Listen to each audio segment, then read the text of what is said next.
حنزله رضی الله تعالی عنہ الله رسول نږدې صحابي دی.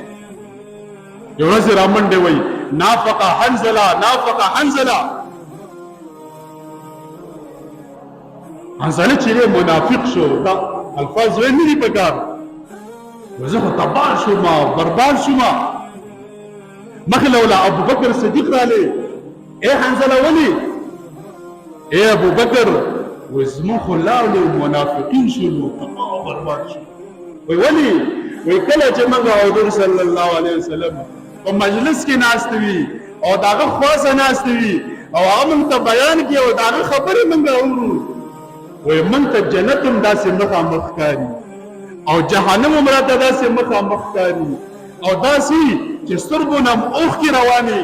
او دا محسوس کوو چې نن نه پس به یو قسمه ګناه نه کوو نو هغه کیفیت موږ باندې چې جنت او جهنم موږ ته داسې مخامخ ښکاري او چې کله د الله رسول نه پاڅېږو او کور ته لاړ شو بچو خواله لاړ شو بچو سره کېنو ای ابو بکر هغه ټولې خبرې زموږ نه هېرې شي داسې ښکاري چې موږ منافقین شوي تباه شي. ابو بکر چې دا واورېدل ای حنزله وایي دا کیفیت خو زما وي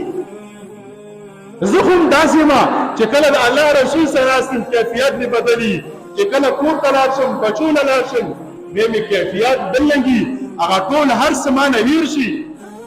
دواړو یو بل لاس نه ونیو حضور صلی الله علیه وسلم خدمت کې حاضر شو.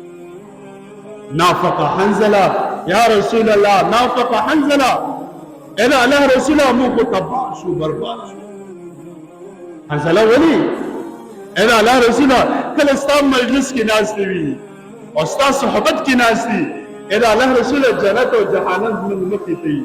موږ باندې داسې کیفیت د یېرې موجود وي او داسې خوف موږ باندې طاری وي داسې کیفیت په موږ باندې چې جنت او جهنم داسې ښکاري چې موږ مخې ته ولاړ دي او چې کله کور ته لاړ شو د الله رسوله خپل بچو سره کېنو او خپلو ماشومانو سره کېنو ای د الله رسوله دا ټولې خبرې موږ ته هېرې شي بیا زموږ هغه کیفیت نه داسې ښکاري چې موږ زړه کې منافقین شوي الله رسول په مخ کې بل لنګي چې کور ته لاړ شو د بچو خاصه بیا بل لنګي ای د الله رسوله دا څه دي الله رسول ته یو جبت کې اے حنزله وای که چیرې کم حالت تا زما په مجلس کې وي او کم کیفیت تا زموږ په مجلس کې وي اے حنزله که چیرې دام کیفیت او دا حالت تا ته په کور کې او په بچو سره دا حالت تا باندې رالی زما دې په الله باندې قسمي ته به بستره کې پروتي او فرشتې به راځي اے حنزله تا سره بې لاسونه میلاوي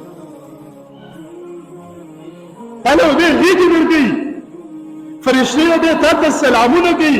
اے حنزله چې کوم کیفیت دلته وي او هغه کور کې شي بیا به فرشتې تاسو ته سلامونه ته بالکل ټیکي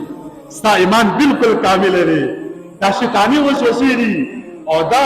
شیطاني خبرې دي اے حنزله ته بالکل ټیکي ستا ټول کیفیت بالکل سي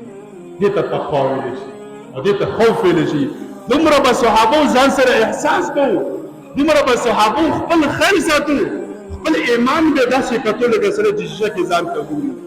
داسې نه دې عمل سره ما سره غلطي را نشي په دې عمل باندې زما ایمان ته نقصان ونه رسېږي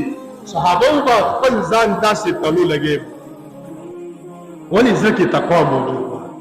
زړه کې د الله خوف موجود و او په زړه کې د الله یېره وه داسې نه چې موږ په حالت ایمان کې وو ځان ته خو مسلمانان یو داسې نه چې موږ نه ټول ایمان تللی وي ټول حالت تللی وي داسې به صحابه فکر مند